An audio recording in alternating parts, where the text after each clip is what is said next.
J'ai rencontré l'ikigai voici 6 ans. Vous savez, c'est cet état d'esprit au Japon que l'on nomme chez nous sa raison d'être ou encore pourquoi je me lève le matin.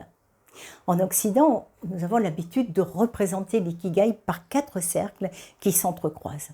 Le premier, c'est ce que je sais faire. Le second, c'est ce que j'aime faire. Le troisième, ce que j'apporte au monde. Et enfin, le quatrième, ce qui me permet de gagner ma vie. Alors, il paraît évident que si on l'applique à la sphère professionnelle, eh bien, on se donne les meilleures chances, si on arrive à remplir les 4 cercles, eh bien, d'occuper le job qui nous convient le mieux et donc de réussir et de nous épanouir. Alors, j'ai accompagné des personnes en transition professionnelle, d'ailleurs, pendant 6 ans, en m'inspirant de l'ikigai. Et cette méthode, eh bien, je l'ai écrite et je l'ai expliquée dans un livre qui est sorti en octobre 2022. On va bientôt fêter 1 an, chez Erol, et qui s'appelle « Trouver le job de vos rêves, l'ikigai pour mieux se connaître et se réaliser professionnellement ». Alors aujourd'hui, je tire le fil. Vous savez, c'est mon expression favorite. C'est-à-dire, j'ajoute une réflexion, je vais encore plus loin.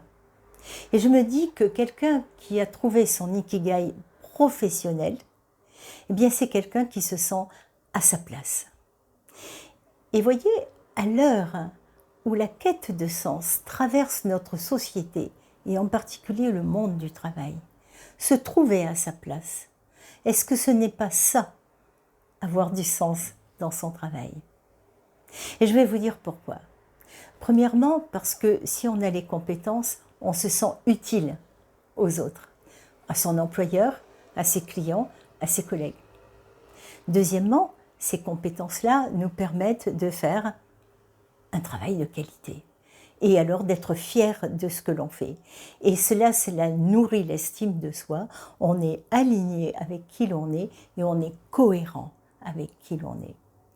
Et le troisième point, eh bien, c'est que ces compétences, on peut continuer à les développer, on peut continuer à les faire grandir. Donc on a des perspectives d'avenir.